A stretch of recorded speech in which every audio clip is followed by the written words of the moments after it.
bowling ball going back and forth in a line from you to me. Don't know what caused it, but we got a solution. Yeah. In fact, one of the solutions they came up with was to put a small bomb inside the combustion chamber so it would counteract this combustion instability. A small bomb, how did I know that would work? Yeah. It's sort of hit and miss, really, or bang and miss. Exactly. Dear. And I mean, not only that, but you know, it was never tested. Like, this is the thing that amazes me, and I'm glad you brought that point up. We're diverting a little bit here, but that's such an important point with the F1 engines. They never tested that. The only time they tested that update on the F1 engines after the near disaster of Apollo 6 was with Apollo 8 with a crew on board. There was absolutely no static and or flight testing in between Apollo 6 and Apollo 8 with an unmanned launch.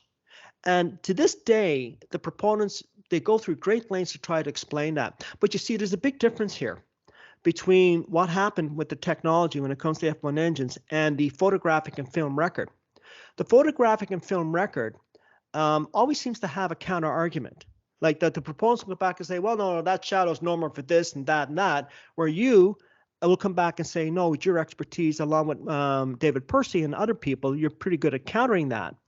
But when it comes to the F1 engines, and this is a point I want to make very clear to everybody, they can't dispute that. Yeah. They have to accept that. Now they're in a position of having to justify it. They have to justify why there was no testing done on the F1 engines after Apollo 6. They cannot say, no, that's not true, Randy, but it is true because even NASA itself admits it. You have to justify why there was no testing, either static and or flight testing, and you have to justify how you could risk putting a crew on board without any further testing of the modifications that were made to the F1 engines, and then launching that crew not only on a rocket that hasn't been tested fully enough, was only tested twice. The first time supposedly went okay. The second time was a near disaster. You have to justify why NASA would put a crew on board and risk destroying the whole space program for probably a decade or two to come if something had have happened with Apollo 8. Exactly.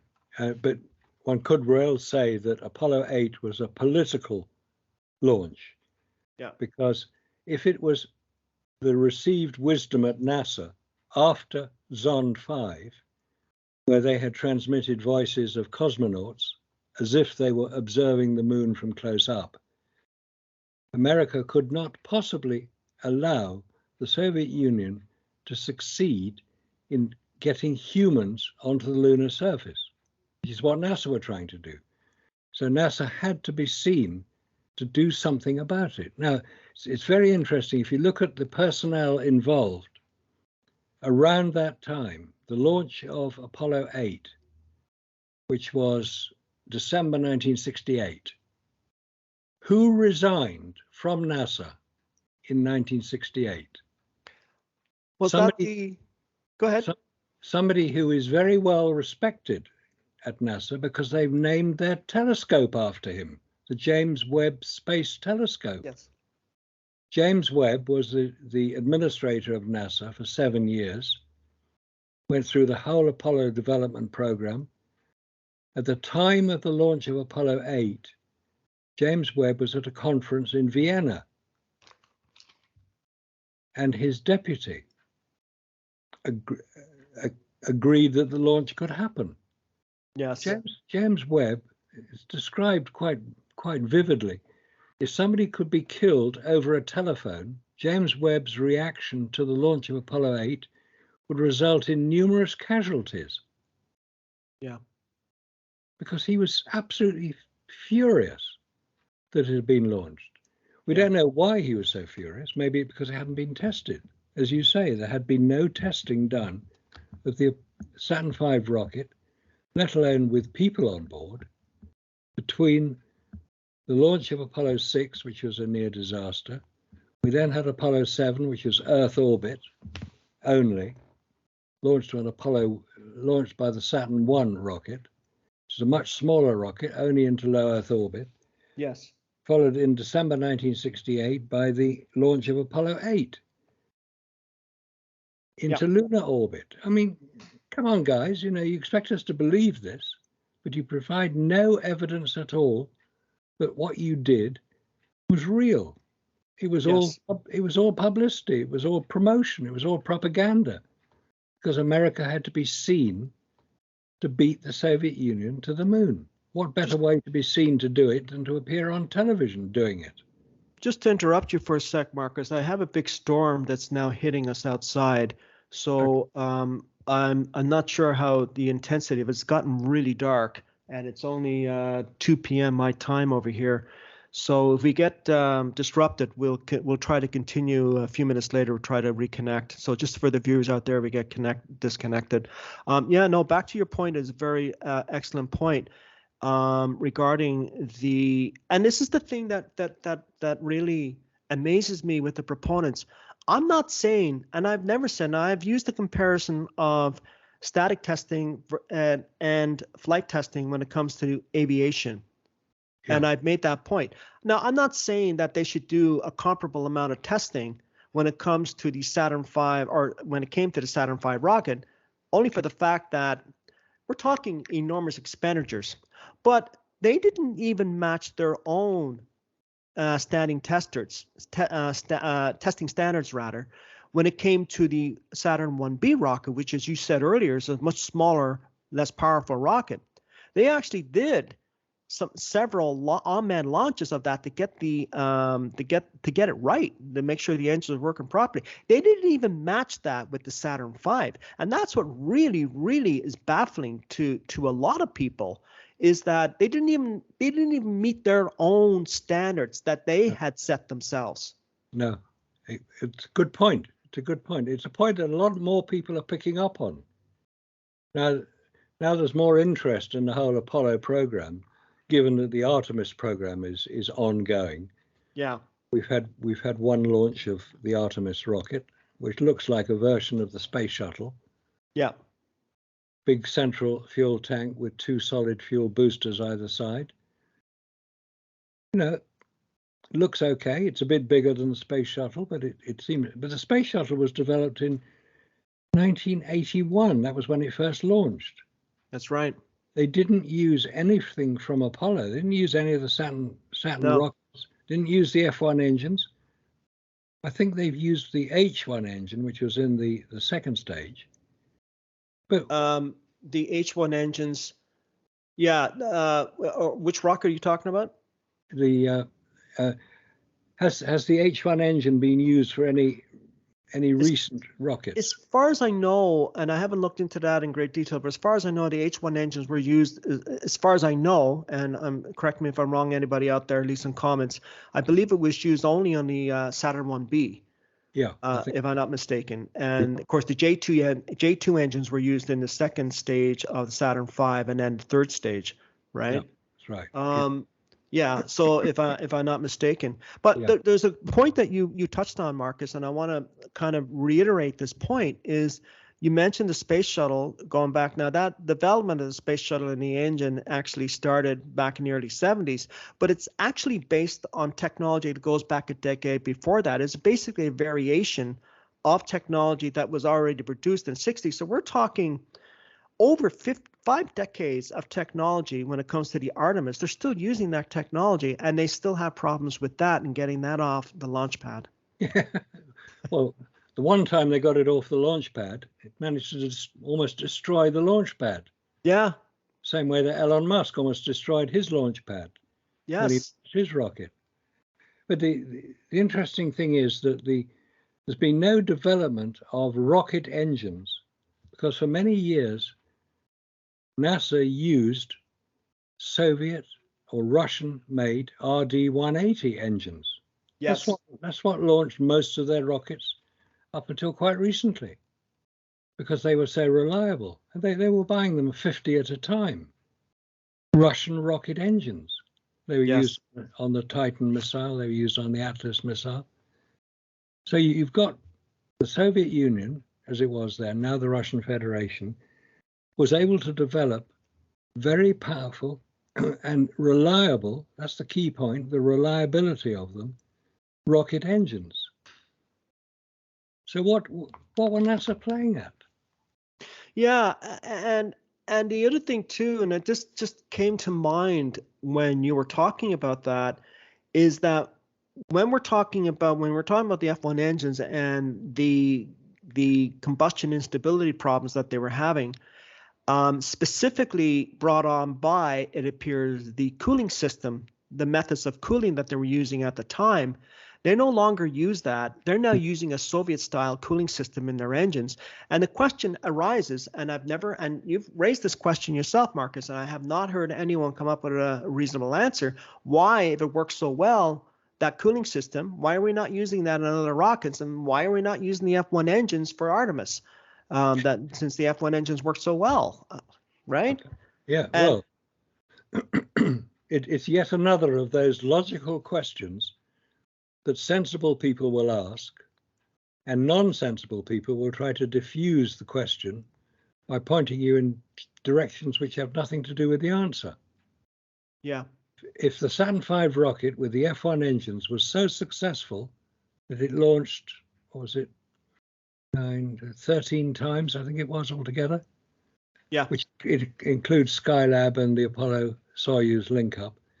Yes. That was the Saturn V rocket. They still got one left over. It's at the Kennedy Space Center. Huge, great thing. And of course, anybody seeing it will say, wow, what a huge piece of kit. Yeah. They would need something like that to get to the moon. No, you need something much bigger than that. And 3 times that. Yeah. And then times that size 3 more times. Yeah. That we're getting into. Actually, we're coming up to that. We're going to be talking about that because that's getting into Wernher von Braun territory now, I believe. Well, yeah, it's also getting into Elon Musk territory because he's doing it right. Exactly. But sorry, yeah. go ahead. No, go on. So let's go into our next point here. I have highlighted, and this point, Marcus, it's on page 36. Yep. And it's just above the title deadly radiation. We'll get to that one later, but it's just above that, some of the best evidence. Yep, got it. So I'm going to turn to face the light here, make sure I can read this. Okay, good, that's better. Some of the best evidence proving the fraudulent lunar landings is the fact that in December of 2014, NASA sent its new Orion spacecraft uncrewed directly into the Van Allen radiation belts, a deadly 30,000-mile thick radiation field that starts at about 1,000 miles. And for those of you, that's 1,600 kilometers, or in the other measurement system, that is above Earth, which is about 650 miles, 1,050 kilometers, above the highest of all other manned space missions in history, except the claimed Apollo astronauts, who would have had to travel through this deadly radiation field twice for each mission, once to the moon and once back. So I think what I'm reading from that is it's a problem now, but wasn't a problem then. Yeah, exactly. Good point. Because a lot more people are now aware of what space consists of, because we've taken an interest in it. All the people researching Apollo have taken an interest in it because it's part of the whole summary of space travel. Yeah. Space travel is a dangerous thing to do for humans. I mean, we're delicate little creatures, us humans. We're very good at living on Earth under 14.7 pounds per square inch of atmospheric pressure. We don't notice it because it's all around us. Get into space, there's no pressure. Space is a vacuum. There's nothing there. Yeah. We have to take our own vacuum with us. So we've got this whole idea that space travel is just sort of a matter of getting up there, getting into orbit. No, it's not. You've got to have your protection. Not just against radiation, you've got to have protection against the vacuum as well. And that is not evident. In fact, it's conspicuous by its absence. Any protection against vacuum, which has known properties, create a vacuum chamber here on Earth, and there are certain things which will happen. Liquids will boil, otherwise known as outgassing. Metals will cold weld, fuse together for the same reason, because they're outgassing. That hasn't been explored. That's conspicuous by its absence. People talk about radiation because it's rather hard to avoid it, and it was first discussed by James Van Allen, after whom the belts are named, in Scientific American in March 1959, where he said that space travel would be dangerous unless protection was offered. He recanted that about 10 years ago. Under pressure, he said, no, I didn't say that. Yes, he did. He said it was a dangerous place to go. Well, actually, that leads into the next point here, which I have, I'd like to expand on that. Yeah. Page 37, right down on the very bottom on the left-hand side. Yeah. James Van Allen, and this is his quote. So let me read it for the viewers here. Okay. James Van Allen, the discoverer of the radiation belts, originally said that they were, quote, 100 times more radioactive than a lethal dose and, quote, 1,000 times more lethal than expected, unquote. Under pressure from NASA, he dramatically recanted his original findings in order to make it appear as if the Apollo missions were technically possible. The quote above shows Van Allen's original published findings in the respected national journal Scientific American in 1959. People remember that, Scientific American 1959, in which he plainly spoke about the radiation belts beyond Earth orbit being, quote, an obstacle for practical space travel to the moon and beyond, end quote. Justice Kelly Smith of the Orion mission reiterated.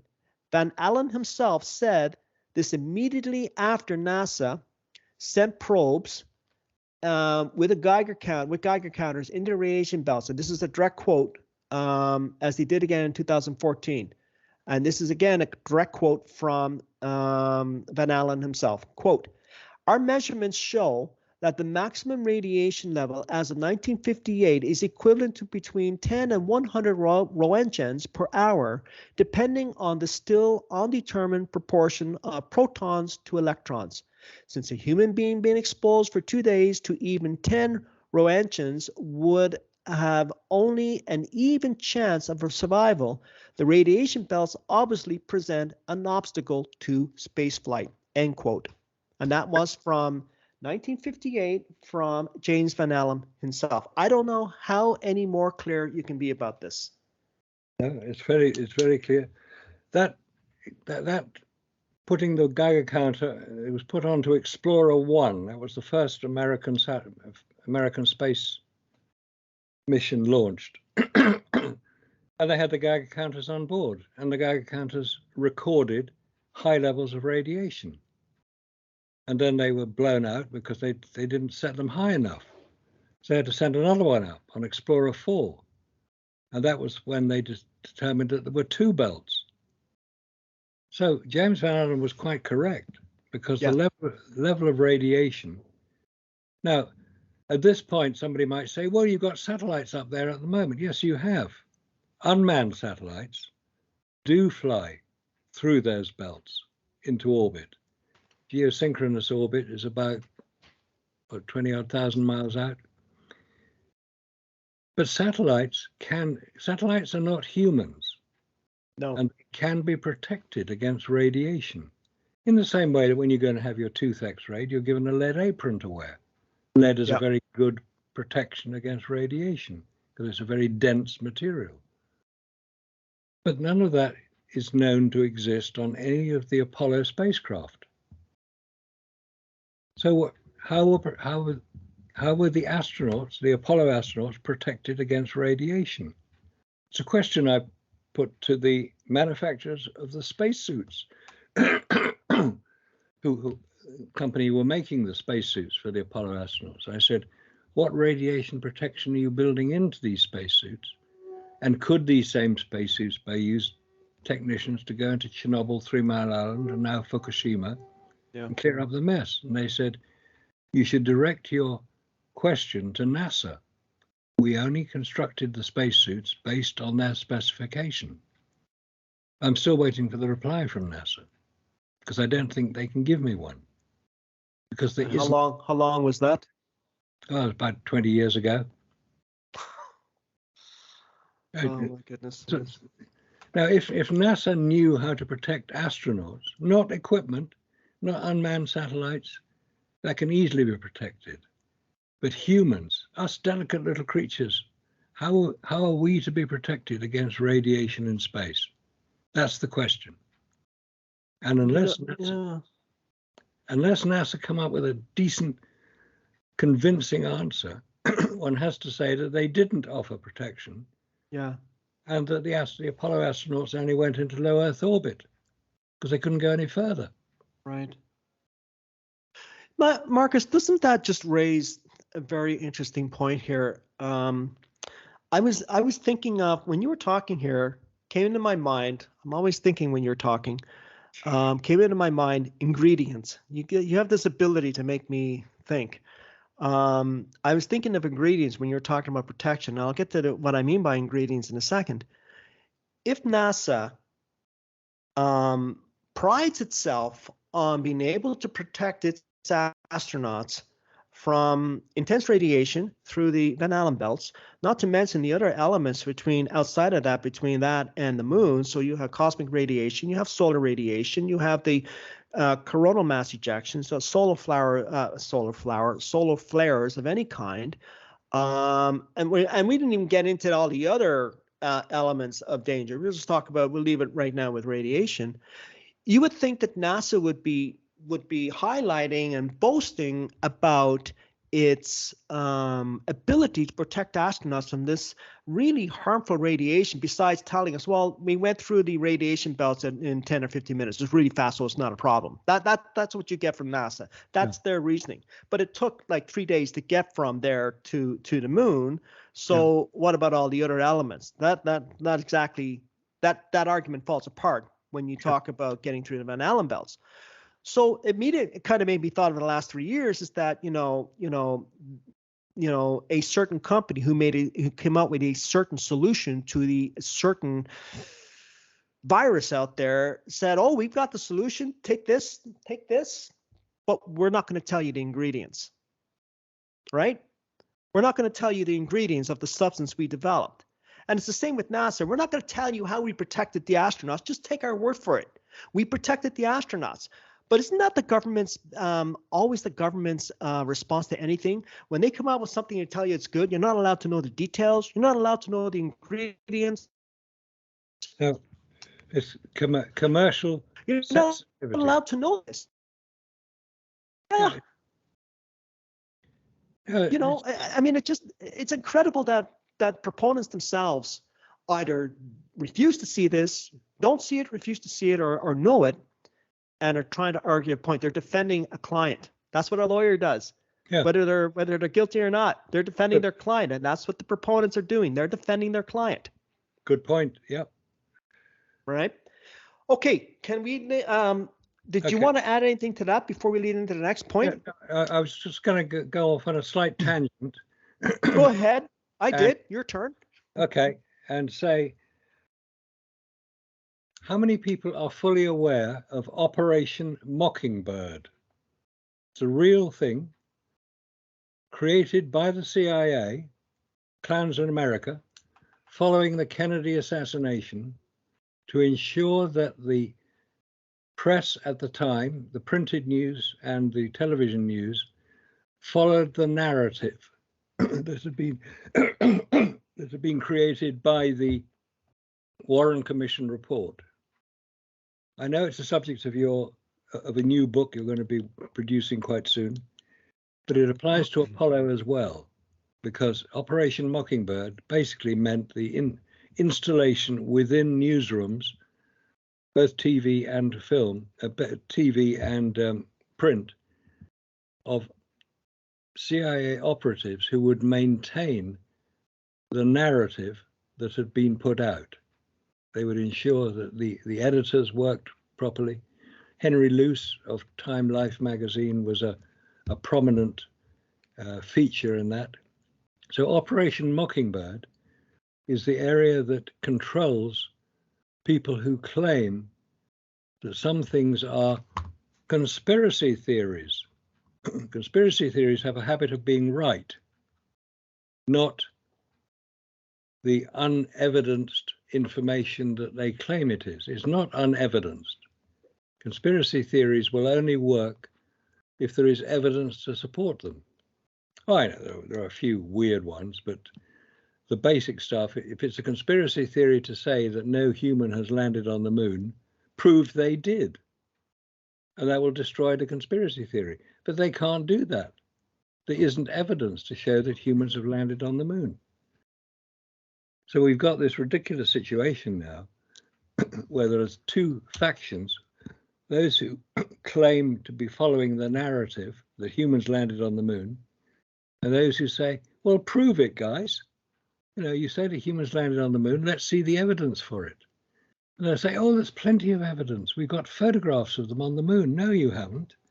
You've got photographs. By the way, the total number of photographs of humans on the moon is 5,771 over 6 missions. Those are easily created at the Air Force Base in New Mexico, where it was being done. We're not talking high technology here. We're just talking something that happened in a different location. Yeah. Because it was all photographic film. These were not digital images. These images showing humans on the moon. They were taken with photographic film cameras. And photographic film, the Hasselblad cameras, the Maurer film cameras. And photographic film is known to be damaged at the very least, destroyed at worst, in a vacuum. And the vacuum on the moon is greater than any testing chamber available here on Earth. The Sandusky chamber in the Glenn Research Center in Ohio can only go up to about 2 or 10 to the minus 6. That's what you get at the International Space Station. I was just going to ask you that. That's the Yes. about 200-mile altitude, right? Yeah, 200-mile altitude. Yeah. Because the further away from Earth's surface you go, the less pressure there is. And if you get out to the moon, you've got virtually none at all. 2 or 10 to the minus 12. So the idea that humans landed on the moon in those conditions is complete fabrication, a fraud. It's a fiction. Come on, guys. If you prove me wrong when I say that. Nobody has done it yet. I've been doing this for 30 years, and I haven't been proved wrong yet. And I'm getting a lot of comments from viewers about that comment you made over and over. They keep saying how you keep saying, prove me wrong. And they keep constantly flashing back to where they claim you said the opposite. And I keep telling them that, number one, we don't really know what happened there. And so what? 20 years ago, if Marcus had that opinion, I had that opinion. I don't have that opinion any longer. I have evolved, and the more I learn, the more my opinion changes. And it's just, if that's the only argument that they have, and it just amazes me, then they have nothing. They have nothing to come back with.